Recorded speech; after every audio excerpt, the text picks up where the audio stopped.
据最新消息披露，日俄两国互相放狠话，就领土问题坚决表示不退让。日本打算和俄罗斯直接硬刚，拿领土争端给俄罗斯使点小绊子，并直言俄罗斯不给出一个让日本满意的结果，后者在相关协议上绝不松口。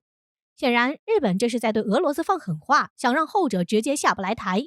但俄罗斯也不是什么好惹的人，直接打算以牙还牙，让日本明白什么可为，什么不可为。显而易见，两国就南千岛群岛问题绝不松口。继日本公然叫板俄罗斯后，俄罗斯也公开表态，尽管日本已经做出了很大的让步，但俄罗斯并不接受这番言论，这明显是一个无理要求。在不正当的理由下，俄罗斯坚决不会向日本服软。从这里看，两者大概是要死磕到底。两国会有这种态度并不奇怪，毕竟这已经不是停留在现实的面前，而是涉及到根本的原则。一方面，日本会一直贯彻着打死不承认的态度，因为对俄罗斯妥协势必会让其削弱与美国盟友的话语权。在美国对印太局势的部署下，缺失了日本这一有力棋子，肯定会让美国大大失望。在这一情况下，日本失去了防守阵地，必然会引来美国的指责。抛开这点，日本对于领土问题一直处于一个垂涎的模样，看似即将到手的猎物，日本会让其这样白白的流失吗？答案肯定是不会的。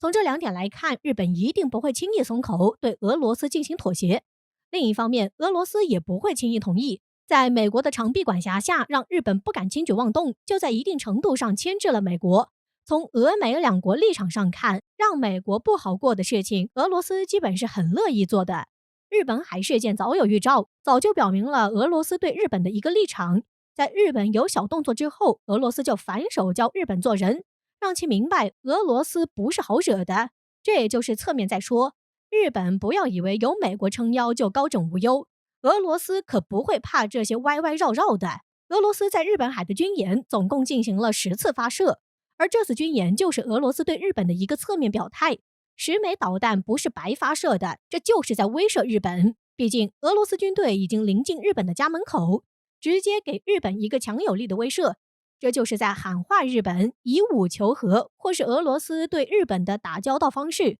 这直接就是在粉碎日本幻想，给后者提出一个警示。如果日本再次变本加厉，那么俄罗斯下次行动大概率不只是停留在军演程度上，而是实际操作上。10几年前，美国在中东大展拳脚，把中东这一锅浑水搅和得越发不得安宁。当然，美国虽然仗着强大的军事实力在这里称王称霸，但是当美国率领部队入侵伊拉克的时候，却遭到了顽强的抵抗，让美军损失惨重。而这仗也让一个人的名字深深地印刻在了美国人畏惧的骨子里，这个人就是伊拉克当年风云一时的萨德尔。而最近，这位曾被美国媒体誉为伊拉克最危险的男人，或将再一次站在台前。据媒体消息，日前伊拉克新一次的选举结束了，结果也出来了，然而对美国却不是很友好，因为这次中选的萨德尔旗下直接占据了73个席位，获得了优先权。也就是说，伊拉克未来只要没出大问题，萨德尔将会掌控绝大的话语权。这位最危险的男人将重新掌控伊拉克，对于美国来说就是在中东的再次失势。而因为美国在伊拉克的大量部署，这次比之当年土耳其自立门户要更为严重。值得一提的是，萨德尔算是来势汹汹了，首次演讲就明确了3要点：其一，可以和伊拉克建交，但是绝不允许任何国家干涉伊拉克的内政；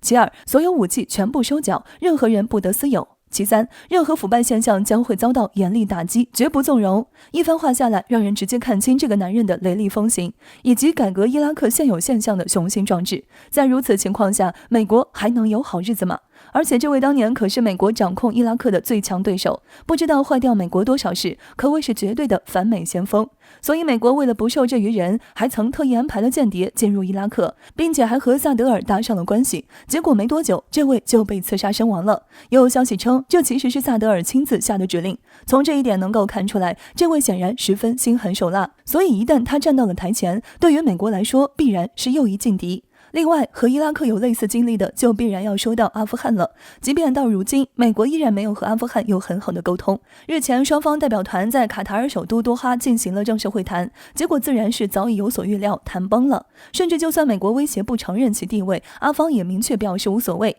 从阿方态度可以看出来，阿富汗只会站在美国的对立面。就目前来说，现在中东、伊朗、伊拉克、土耳其等都将会是反美阵营中的一员大将。中亚方面，阿富汗也绝不甘示弱。如果再加上美欧现在岌岌可危的关系，未来在亚欧大陆是否还有立足之地呢？不得不说，一旦这些国家成长起来，美国在国际上势力必将被再一次洗牌。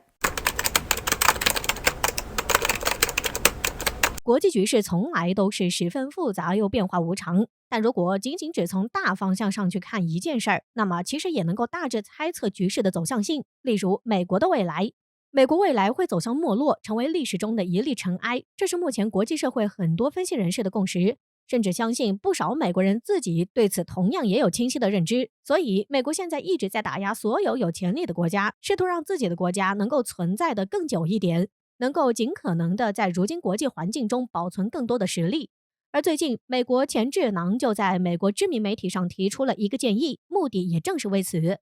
这位美国前智囊就是曾担任美国国防部办公室和海军部国际分析师一职的大卫·派恩。他在文中表示，现如今美国的军事战略正在全面下滑，如今的美国想要核心利益，那么必然需要更大、更新、更有前瞻性的战略决策。那么这个大战略是什么呢？大卫表示，拉上中俄搞一个全新的雅尔塔会议，原因就是这个会议维护了欧洲半个世纪的和平。雅尔塔会议是什么？对世界格局有何影响？雅尔塔会议主要目的是安排战后的国际秩序，简单的说，其实就相当于是战后利益分配、划地盘。1945年，美国拉着苏联、英国召开了雅尔塔会议，而这三国就是当时的三大强国。而在雅尔塔上，弱国没有说话权，因此当年我国失去很多原本该属于我们的东西。如今世界最强的三国几乎公认是中美俄。美国前智囊提出这个意见，就是想要拉上中俄一起三分天下，并且根据这位前智囊意见，美国到时候直接在现有的势力中把东欧、中亚、中东划分给中俄，也就是把苏联当年的势力全部划分给俄罗斯，把属于其他的划给中国，以此来降低两国联手针对美国的威胁。好家伙，划分而治，美国想得倒挺好。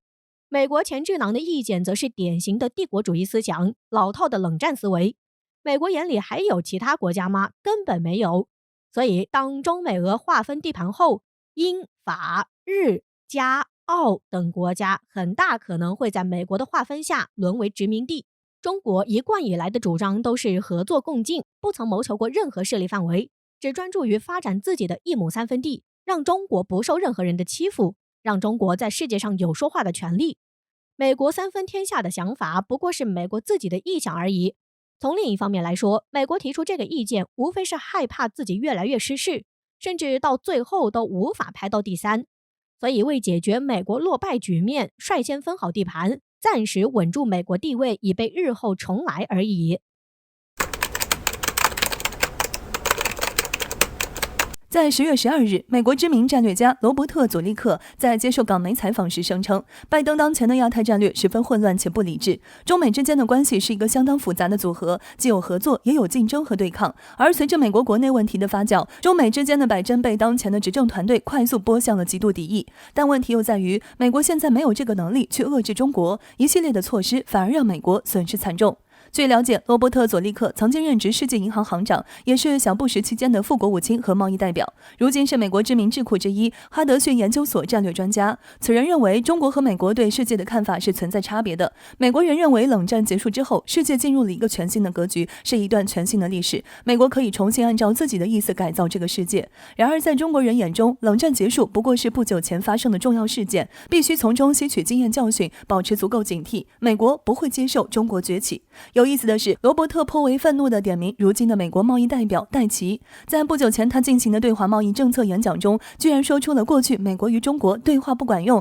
谈判不管用这种荒唐的话，已经足够表明这个人的能力和智力水平。罗伯特举例认为，如果美国想要确保在全球贸易中保持优势，理应做的是重新规划自己的贸易思路，重建杠杆，保持更加公平、开放、高效的高标准尺度，这样自然而然会有更多的国家愿意加入美国的规则体系。但如今看到的却是美国又想要盟友们卖命，却又坚持特朗普那一套的美国优先，动不动就找盟友吸血。就这样，你还指望号召其他国家帮忙吗？随后话题又转到了台海问题上，罗伯特认为台海问题对于中国来说是一个十分严肃的话题。也是美国必须保持务实态度来看待的话题。但到如今，台海问题反而也成为了美国一个左右为难的问题。一方面，美国需要尽快解决自己影响力衰落的问题，必须找一个合适的靶子立威；另一方面，美国又没有足够的力量确保自己在中美对抗中完好无损。罗伯特提到，日本、澳大利亚在不断制造台海的话题，让美国在这一区域越陷越深，以至于如果现在罢手，会带来更多的后续危机。